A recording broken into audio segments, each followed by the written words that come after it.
We have a 2015 Honda Fit. This is the 3rd gen, and it's really hard to find resources on how to do jobs. So I'm going to try to make something here. But basically our goal today is to be doing a valve gap or valve clearance adjustment on this thing because it's been pretty loud on idle. What I've done so far is nothing. I've just taken off this very pliable hose. This is the air intake. Your air filter is right underneath this guy. This is your mass airflow sensor.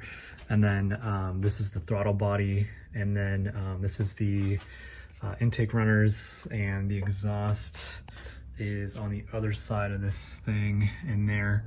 You can see that O2 sensor with that blue wire back there. These are the ignition packs, ignition coils for each one of the 4 spark plugs. Might be trying to take this thing off. Looks like someone's already kind of taken it off before, but there was a little popper thing just like that on the other side. So I'm going to be trying to see what happens if I take that off, and then this whole thing looks like it's about to just pop up. I'm also gonna wanna get off these windshield wiper blades before we do that too. So this thing unplugs, you just depress this tab, pull it off, and then this thing too just comes right away. You don't want to pull it too far though, because it's got this little clip on it, so I'm gonna have to use like a screwdriver or something to just kind of push that in and get this the rest of the way off. But yeah, and then that's your air filter. These guys were just these clips that kind of pressed on like that. And then in terms of getting the actual intake manifold off, I can see one that appears to be like a 10 mil nut or bolt, and then there's another guy right there. I'm trying to figure out where the 3rd one might be, but I'm going to take off those 2 and see if I can feel how to get this thing to come the rest of the way off. Also going to want to disconnect these little clips just so you don't break them, but you can see you can always use your fingers to help push it out. Yeah, so that's how they come out, is you just depress those tabs on both sides and pull. And cool, so I'm just gonna keep on chugging away with this. I'll give you guys updates as we get deeper in. So it turns out you do need to take out the battery, and the reason is pretty lame, but it is that right in there. Sorry if you can't see it, but get the light right there. So that guy is another hose that needs to come off. That is the only other thing holding in this air intake thing, and I genuinely believe that the best way to get access to it, especially because you're going to have to put it back in, is going to be by taking out this battery. When you're taking off the battery connector, one thing I just realized is that you actually don't need to pull off this white plastic cap that's holding the negative terminal cable onto the battery strap piece. Don't break it. You can just take off the one side and leave the other side on. And now there's enough access to grab that handle and lift this thing out. We got that battery out. We can move this red terminal to the side a little bit, and then we now have access to this lower pipe right here. And just use your finger to gently pull one of those little tabs, and then this thing just lifts right off. So it's very easy now. And this whole thing can lift up and out. So now we can see our throttle body. So we've got 4 10 or 12 mil bolts that are holding this thing into our intake manifold right here, and we just got our air intake box out. To actually get out this throttle body, from what I can see, there is this piece right here, part of the wiring harness. I'm going to connect this. I'll try to get this disconnected off camera. It looks like you just press down on that, and then I know we're gonna have fuel lines in here, so just want to be careful as you're taking these things off. Some of these are vacuum hoses, so might be able to pull off this thing. I'm not sure yet. Just finished taking out the 4 10 mil bolts that were holding the throttle body against the intake manifold right here.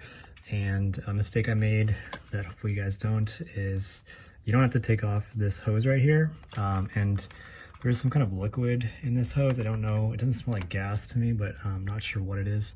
But I'm gonna have to replace that because it did put a little tear in it, thinking I had to take it out. And then this guy was definitely pretty hard to get out, so depressed it, and then I also kind of pried it a little bit with a screwdriver. Now we have to take this guy off, so the way to do that is first remove these electrical connectors. So there's this guy right here, you just depress this tab and pull it away. Same thing with this guy, depress it, pull it away. And then we have to disconnect this hose right here. And then in terms of the screws, we've got one right there, another guy right there, and then right in here you've got bolts.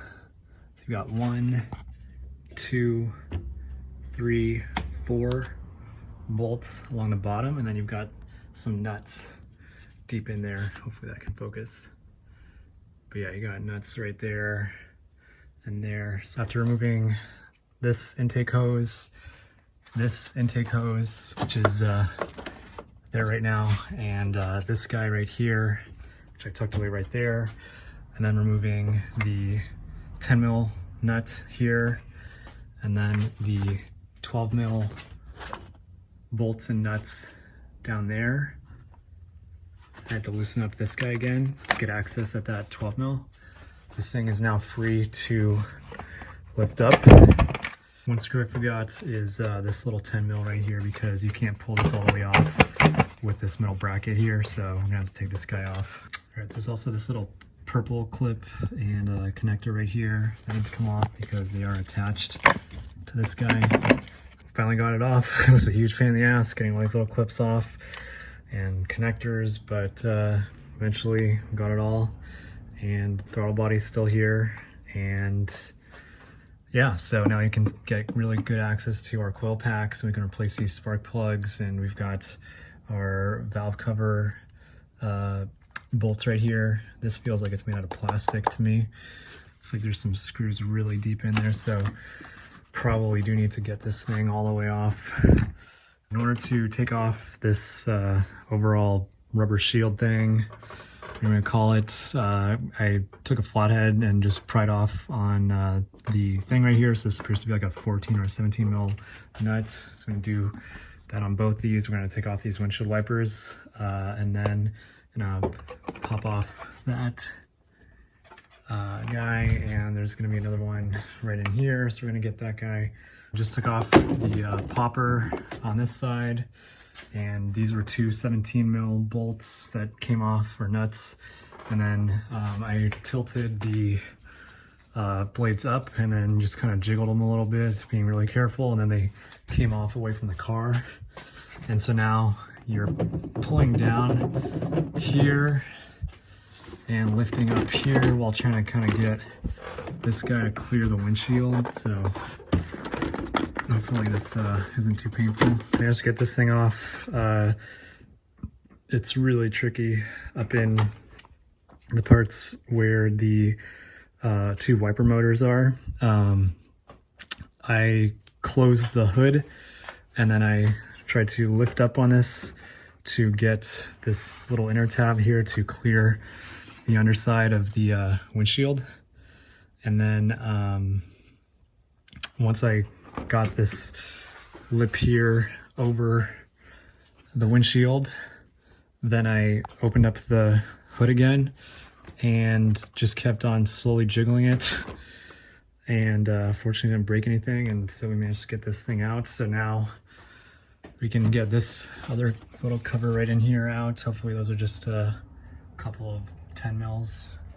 Getting to this bolt is pretty hard because you can't just get a socket in there because it's kind of hidden by this guy. So I'm using a 10 mil box end wrench and just working it off the slow way like this, and then hopefully it gets to the point where you can just spin this off with your fingers. Also, when you're pulling this thing off, this little rubber seal is kind of adhesive, so if it's the first time this thing's coming off, it'll probably take a little bit of effort to pull it up away from this line right in there. We have better access that we got that shield thing out of the way. We can see the O2 sensor back here. We can see the muffler, and then that's the stuff for steering the car, tie rods.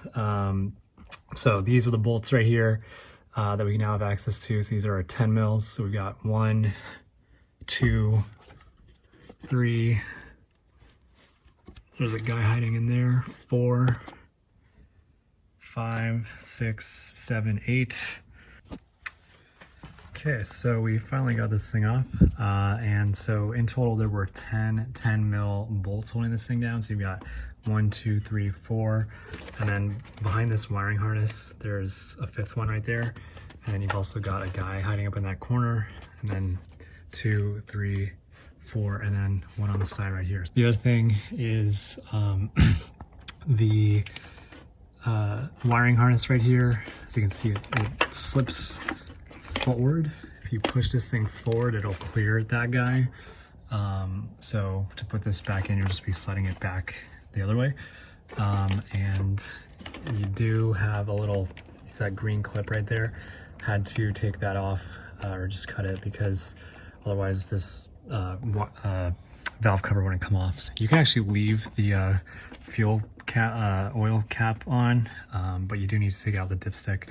And so now this thing's off, and we can get a good look at the internals of this guy. So we're gonna get to that point. We finally got the valve cover off, and now we can see the cams and the rocker arms, and you can look into each one of these guys. You can actually see the 2 valves per intake. So the intakes are the ones that are closer to us right now, and then the exhaust valves are the ones that are farther away. So in order for us to be changing the valve clearance, we're gonna be loosening up each one of these guys and then going with the feeler gauge. There's the underside of the valve cover, and this obviously is the gasket, and it's stuck on there right now, and you can see where they put it. So they put one there. They also stuck another one in that corner, and one in that corner, and one here. So I'm gonna pull this off, clean it with a razor blade, wipe it down. Also gonna do the same thing for the intake manifold area right here, that surface. Gonna make that clean. Now what I'm gonna be doing is taking out each one of the 4 spark plugs in this motor, and then also what I've done is I've jacked the car up on this side, and I have inserted a 17 mil socket through this little service cover right here, or sorry, that's a 19 mil, into this socket right here, so that I can crank this engine over. And when you're cranking these things, you only want to go clockwise. And so basically I'm just setting my socket or ratchet so that it can only do that. And basically as you rotate this guy, I haven't taken out all the plugs yet, but it's going to rotate this engine, and that's how we're going to change which of the 4 cylinders is at top dead center, because you have to first set that cylinder, whichever cylinder you're about to adjust the valve clearance on, to TDC. To actually check the valve clearance, here's what I'm doing, and I know there's a lot of moving pieces, but I'll try to explain it. So basically we've got that 19 mil socket right there connected to the crankshaft of this engine, and we're rotating this thing clockwise this way. And what I did is I took a clothes hanger and I just cut it, and right now this is on top of the cylinder head. And if we look on the top of this guy, you can see a 2 right there. So that 2 means that that is cylinder number 2, which is currently at top dead center. So the way this engine works is you've got 2 pairs of cylinders. So you've got cylinder 2, cylinder 4 coming up together, and then you have cylinder 1 and cylinder 3 going down together. And so right now, cylinder number 2 is at TDC. So this rod, which is at the top of that cylinder number 2, is sitting on it. So if I come back down here and I rotate my crankshaft, we're gonna see this thing falling. And as it's falling, if we look again on this wheel right there, 2's going away, and then we have that other one, which I believe is cylinder number 1, is what's coming up. So cylinder number 1 is going to be rising. So if I take this guy out, I stick it down that spark plug hole, and we've taken out our spark plug. So right now this guy's there. So we're going to watch this thing pop up as I continue to rotate this guy.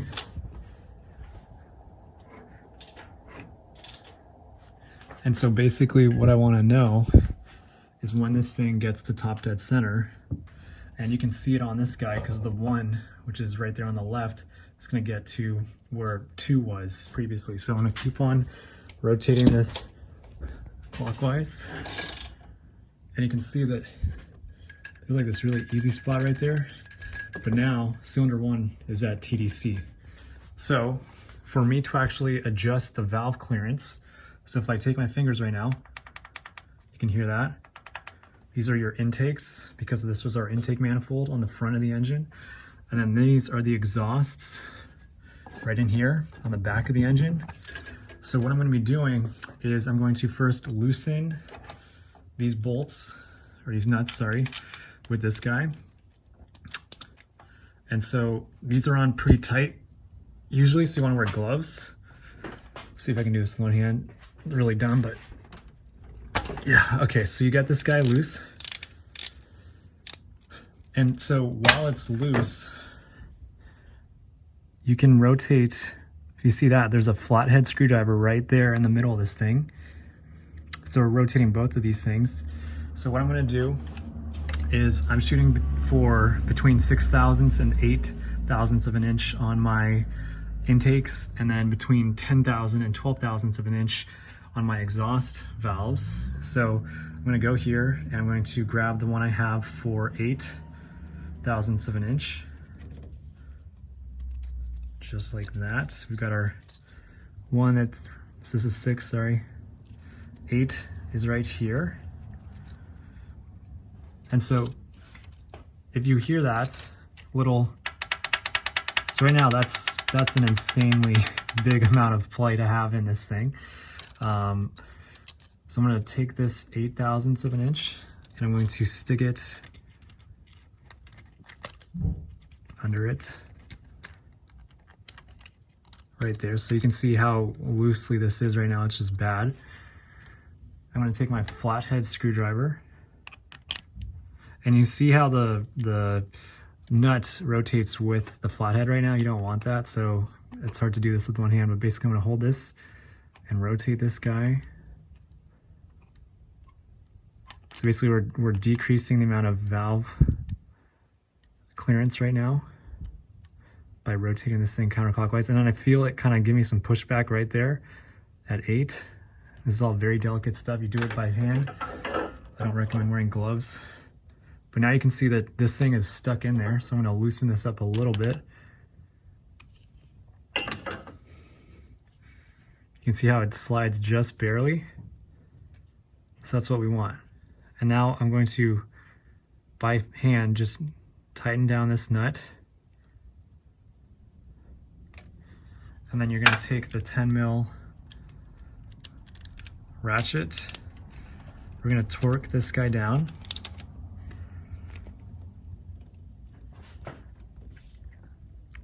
Okay. And after we torqued it down, just make sure that this guy still slides in there. You know, you don't want to crush it, because if you crush these things, they're pointless. But, you know, like if I wanted to see, okay, so I'm at 8 thousandths of an inch right now. See if I can shove in a 10. And the 10 does not fit in that gap that we just added, but our 8 should just barely kind of squeeze in there like that. So that is how I make it so that that gap is what I want it to be. And then it's literally repeating this process for all of these guys. So we've got this one, which is another intake, so that's gonna be 8 thousandths. And we've got these guys right here, our exhausts. We're gonna be going for 10 to 12 thousandths. So the reason why your exhausts need more slack is because your exhaust valves, the metal expands because they're going to be hotter, because that's where your exhaust and the heat's going as your engine's running. But just note that your exhaust will always have bigger gaps on them for the valves. But once you do that, you will finish cylinder number 1. You'll keep rotating this guy, and then also when this thing's at TDC, you can just feel it. And if you check for these other guys that are not at TDC, like right now cylinder 3, like this thing's on, it's not going anywhere, so there's no adjustment you can do. So you have to have it set to that cylinder before you work on it. So it's a very involved process, but just stay organized and you guys can do this, and do it one cylinder at a time. Don't try to do 2, even if you can feel a little bit of play. Just set cylinder 1 right now is at TDC, so we're going to adjust the intakes and the exhausts, and then we're going to go probably to cylinder 3 or 4. I don't know which one's next in the firing order, but you know, then we're going to do, you know, whichever one that is, and just do it until you get all these things done. And then before you leave, make sure you torque down all these 10 mil nuts, because you don't want these things coming loose, because that's how you end up having to go all the way back in and doing this job again. I hope this is helpful stuff. Another thing I will note that I learned just from taking this thing apart on my own is the the hose that I took off of the throttle body, that's coolant. And so that hose now has a leak in it. So I went to the auto parts store and I just bought a foot of new hosing or hose or whatever. And so I'm gonna be shoving this guy on. Just finished off doing those valve adjustments on all of these valves. And so that was I think 32 times. And the firing order was 1342. And I just checked off each cylinder as I did them. And I did 6 to 8 thousandths for the intakes and 10 to 12 for the exhausts. So now what I'm gonna do is I'm gonna start putting this all back together. I have new spark plugs I'll be putting in. I also have a new valve cover gasket, and I'll be putting RTV where the factory did, so that appears to be in these corners. So clean up the gaskets as well as I could. There's still a little bit of stuff left, but I honestly don't really care. But yeah, intake manifold gasket, valve cover gasket, cleaned out the big stuff, and literally just went over with a bunch of paper towels and cleaned it all off, trying to get all the debris away from the inside of this engine. And now I've got my valve cover gasket right here. And fun fact, Molly is the manufacturer of the plastic valve cover gasket and valve cover from Honda. So using their own exact rubber here for the new gasket. So it went in pretty well, like it. And I am going to use some RTV or whatever you call this stuff I'm just going to copy what they did from the factory. So like these spots in here, I'm not going to put it on the actual gasket. I'm going to just put a drop like here, another drop like there, and there, and there. And then I'll just throw that thing on with no gasket, no RTV. I'm going to leave the gasket on, and then hopefully this guy is looking good. I'm also putting in new spark plugs. So what I'm doing is I'm shooting for a gap of around 0.40 on these guys. This is the spark plugs I'm going with. Don't know if there's a model number on this guy, but so I'm just gonna throw these things in, and then we'll put on those coil packs on top, and then we'll do the re-plugging in of the wiring harness. All right, final note I want to make on this before I wrap up this video is, if you do make the mistake that I did of breaking this line right here that leads to the bottom of the throttle body, this is an engine coolant line, and the size on this guy is a 5/16 inch if you're at the parts store buying more hosing for it. I made the mistake of doing a 3/8 inch one that was too big, and that ended up leaking, so I had to go back and get a smaller one. So that is the sizing. These are the clamps, and they're down pretty tight, so I really don't expect coolant to get out of here now. And I'm gonna put this all back together, and we'll be set.